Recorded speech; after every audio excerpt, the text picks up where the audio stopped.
Yego, murakoze cyane byadushimishije. Nge nitwa Ngendahimana Thierry, ndi umuyobozi wa Groupe Scolaire Kimisagara. Byadushimishije ndetse biraturenga kuko byarenze ibyo twari twiteze. Twaje tuzi ko abana baje muri competition, bakoze competition irimo abana mu bigo bya leta bisanzwe, harimo n'abana mu bigo byigenga. Abantu baba bazi ko akenshi ari nabo baba bafite ubumenyi buri hejuru, ariko kubona umwana ku kigo cyacu nawe yaje mu bahembwe bahize abandi byadutunguye, biratunezeza. Ni ibintu bishimishije kandi byadutangaje, birumvikana. Byadutunguye. Icyari kiriho twari twatumiwe gusa mu kuza kureba ceremony yo gusoza iyi competition yo ku rwego rw'igihugu ya Shemo Abacus Mental Math, ariko twaje nyine tuzi ko tuje mu kwitabira ibirori gusa.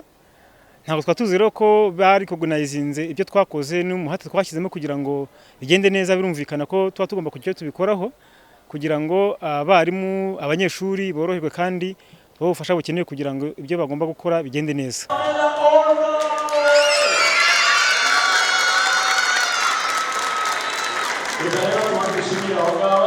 Ni ingenzi cyane ko abantu bari mu burezi babyitaho, kuko ibi ni ibintu utahimbahimba.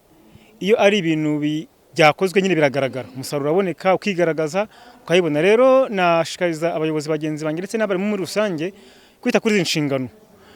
Mu by'ukuri uyu murimo dukora ni umurimo utagira ibihembo nk'uko tubivuga, nk'uko bisanzwe by'amafaranga gusa nibyo birimo, ariko hagira byinshi bidushimisha bibonekamo, nko kubona umwana wawe yatsinze ukabona ku rwego rw'igihugu ahagaze imbere y'abandi ko abahagarariye rwose bari ibihembo biruta bya bindi duhabwa bya buri gihe. Rero nashishikariza muri rusange abayobozi, abarezi muri rusange kubyitaho. Ikindi ni uko bino bigo byakoze competition uyu munsi byari ibigo byageragerejwemo kureba ko iyi porogaramu yashoboka mu bigo bya leta. Rero mu minsi iza ndetse kufatanya na REB na Shemo barateganya ko bigera mu mashuri yose ya leta. Muri rusange abayobozi bitegure kandi bazabyakire neza, bashyigikire. Birafasha ukabona ko umwana ko yiga imibare kandi akayumva.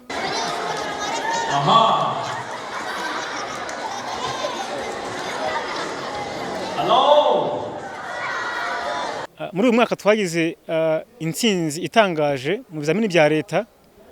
Tuzabitangaza cyangwa se bizagaragara mu minsi iri imbere, tuza kubishyira hanze. Mu by'ukuri nibyo natangira mvuga, umwuga w'uburezi iyo wakoze biragaragara, kandi utakoze nabwo bikagenza gute bikagaragara. Rero twashyizemo imbaraga mu mwaka utambutse, ariko ntabwo twifuza kuguma aho ngaho. Dushaka kuzamuka rwose tukagera kure hashoboka. Dufite ubushake, kugeza ubu dufite n'ubushobozi, kuko ni ikigo gifite inzego zuzuye, abayobozi bose barahari, abarimu barahari kandi bashoboye bahagije. Numva ntabwo twageraho gutsindwa cyangwa se kuba turi inyuma y'abandi. Dufite ingamba rwose ko dukomeza kuzamuka kugira tugeze ku rwego rwo hejuru rushoboka. Dufite imbaraga, dufite n'ubushake, dufite n'ubushobozi. Mu yandi magambo, mu gihe kiri imbere mutwitege. Iyi porogaramu yatangiriye ku bana bakeya. Twafashe abana bake ko bakoze ibi byinshi babyize mu kiruhuko. Amasomo bafashe mu kiruhuko mu gihe cy'ukwezi kumwe konyine. Birabonye bakoraga babyize mu kwezi kumwe konyine. Rero twafashe abana bake bashobora kuza nyine bakitabira, ariko turateganya ko bigera mu mashuri yose. Nk'uko mwabivuze, dufite abana, ikigo cyacu gifite abana benshi, abari abana benshi. Turifuza ko bose bageraho kandi tuzakubishyiramo imbaraga ngo bikunde. Turanizera ko nta mbogamizi dufite n'imwe yatuma bidakunda. Abana bose baraza kwiga iyi mibare muri ubu buryo, ku buryo bayimenya koko. Tukizera ko abana bose dufite bari ku rwego rwo hejuru mu kijyanye n'imibare yajyaga igora abantu mu gihe cyatambutse, ariko igisubizo cyabonetse.